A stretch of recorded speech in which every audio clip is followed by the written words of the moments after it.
നമ്മൾ ഏത് ചെടിയായാലും നമുക്കൊരു ഐഡിയ ഉണ്ടാവും ഈ ചെടി നമുക്ക് അങ്ങനെ ചെയ്താൽ നല്ല ഭംഗി ഉണ്ടാവുന്നു. അപ്പം നമ്മൾ അതേപോലെയൊക്കെ ചെയ്തെടുത്ത് കഴിഞ്ഞാൽ ഒരു പ്രത്യേക ഭംഗിന് നമ്മുടെ ചെടികളും ഗാർഡനും കാണാനായിട്ട് സിറ്റ് ഔട്ടും ഒക്കെ.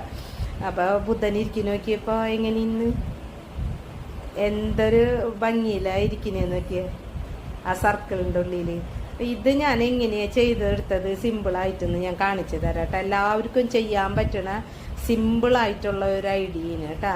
അപ്പോൾ എന്നെപ്പോലെ വീട്ടിൽ വെറുതെ ഇരിക്കുന്ന വീട്ടമ്മമാർക്കൊക്കെ നമ്മുടെ പൂന്തോട്ടം സിറ്റ് ഔട്ടൊക്കെ നല്ല ഭംഗിയിൽ എങ്ങനെ അലങ്കരിച്ച് വെക്കുക എന്നുള്ള ഭംഗിയിൽ വെക്കുക എന്ന് കാണിച്ചു തരാൻ വേണ്ടിയിട്ടാണ് ഇന്ന് നമ്മൾ ഈ വീഡിയോ ചെയ്യുന്നത്. അപ്പോൾ നമുക്ക് ഇതെങ്ങനെയാണ് ചെയ്തതെന്ന് നോക്കാം.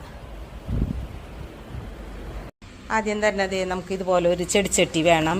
ഇതിപ്പോൾ ചട്ടിയുടെ സൈസ് കുറച്ച് വലുതാണ്, ഇത്രയ്ക്ക് വേണമെന്നില്ല. നിങ്ങൾ ചെയ്യുന്ന ചെടിയുടെ ഇതനുസരിച്ച്